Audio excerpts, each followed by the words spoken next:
মহান অতিথি গণপ্রজাতন্ত্রী বাংলাদেশ সরকারের সাবেক প্রধান উপদেষ্টা ডক্টর মোহাম্মদ ইউনূস। আসসালামু আলাইকুম। মাননীয় প্রধানমন্ত্রী, উপস্থিত সুধীবৃন্দ, আজকের অনুষ্ঠান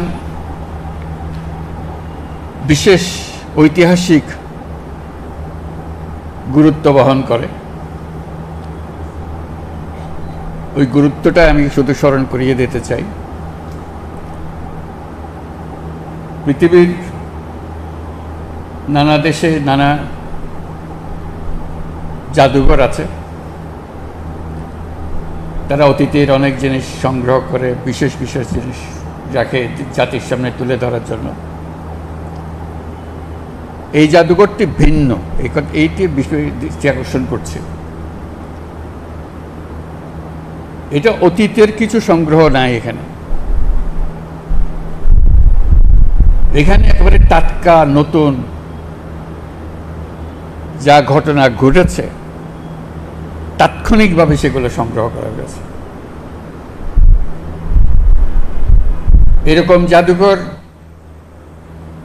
আছে কিনা জানি না, কিন্তু আমাদের সুযোগ হলো ঘটনা ঘটছে, সেই ঘটনার প্রতিটি নমুনা, প্রতিটি ইতিহাস আমরা তাৎক্ষণিকভাবে সংগ্রহ করতে পেরেছি এবং স্মৃতি জাদুঘরে নিয়ে এসেছি।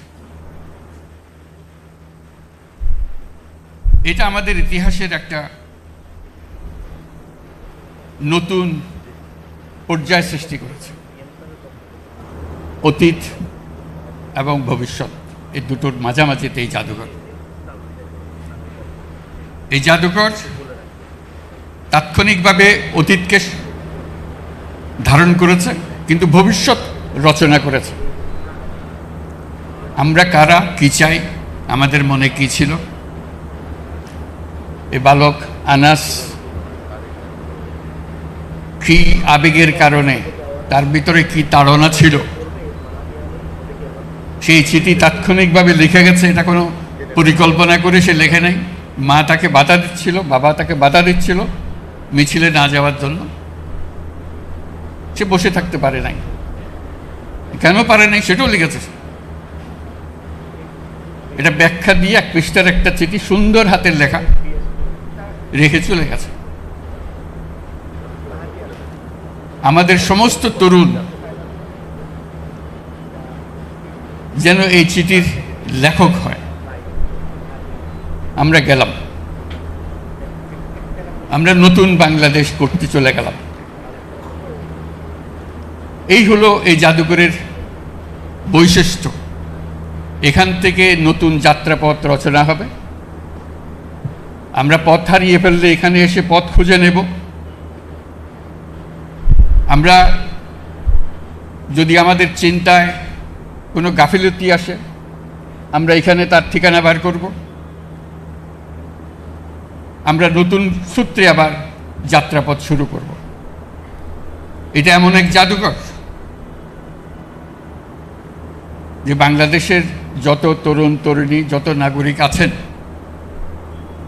সবাইকে যেন একবার দেখার সুযোগ হয় এবং প্রতিদিন দলে দলে আসবে, দেখবে, নিজের মনের কথা লিখে রাখবে, লিখে জমা দিয়ে যাবে।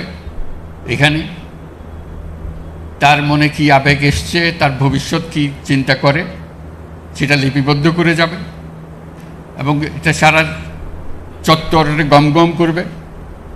যে কবরগুলো সাজানো আছে, যদিও সে প্রকৃত কবর নয়, কিন্তু তার প্রত্যেকের কবরের সঙ্গে একটা নাম থাকবে।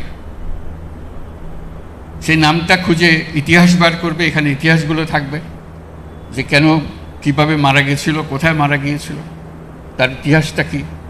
এগুলো আমাদেরই বন্ধুবান্ধব, আমাদেরই ছেলে মেয়ে, আমাদেরই পাড়া প্রতিবেশী। এটা কোনো বিশেষ ধরনের রাজনৈতিক কর্মী নন। তারা একেবারে সাধারণ ঘরের সাধারণ ছেলে মেয়ে, যে রাজপথে নেমে তারা চেয়েছিল যে এই বাংলাদেশ আর চলবে না, আমরা নতুন বাংলাদেশ গড়ব। এটাই ছিল তাদের আশা। আমরা আশা করব সারা বাংলাদেশের সকল জায়গা থেকে স্কুলের কলেজের ছেলে মেয়েরা আসবে, একটা দিন এখানে কাটাবে এবং তাদের নিজেদের মনের কথা লিখে যাবে যে আমি কি চাই, আমার কি চাহিদা, আমি কি কাজে নিয়োজিত হচ্ছি, নিজেকে নিয়োজিত করছি, সেটা জানিয়ে যাবে। এটা সারা দেশের সকল সংস্কৃতির একটা পীঠভূমি হবে। গান বাজনা, বাক্য, প্রতিকৃতি, আর্ট, সব কিছু এখানে দলে দলে ছেলে মেয়েরা আসবে, লিখে যাবে, দেখাবে, মনের কথা রেখে যাবে। কাজে এটা হলো সেই কেন্দ্রবিন্দু। এটা আমাদের ইতিহাসের আতুরঘরের দৃশ্য। এখান থেকে আমরা যে নারীর সূত্র যে রেখে যাব সবার কাছে, এই সূত্র যেন আর ছিন্ন না হয়, আমরা এই সূত্রে গঠিত হয়, সমাজের সমস্ত চিন্তা ভাবনা এর মধ্যে আসে। যারা এই জাদুঘরের পরিকল্পনা করেছে, যারা এটা বহু কষ্ট করে প্রতিটি জিনিস, আজকে আমরা কয়েক মিনিটের মধ্যে দেখে আসলাম, কিন্তু এটি প্রতিটি জিনিস সংগ্রহ করতে বহু সময় লেগেছে, বহু কষ্ট হয়েছে। কোন জিনিসটা পাওয়া যাচ্ছিল না, সেটা কিভাবে সংগ্রহ করতে হবে, এটা নিয়ে বহু ধরনের চেষ্টা চালানো হয়েছে, যাতে শেষ পর্যন্ত সেটা আমরা সংগ্রহ করে এখানে রাখতে পারি, সবার সামনে দেখাতে পারি।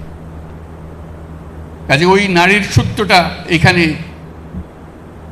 স্থাপন করা হলো, যাতে সারা বাংলাদেশ নতুন ভঙ্গিতে, নতুন দৃষ্টিতে সামনে এগিয়ে যাবে এবং আত্মমর্যাদা নিয়ে, সাহস নিয়ে আমরা আমাদের বাংলাদেশ গড়ে তুলব।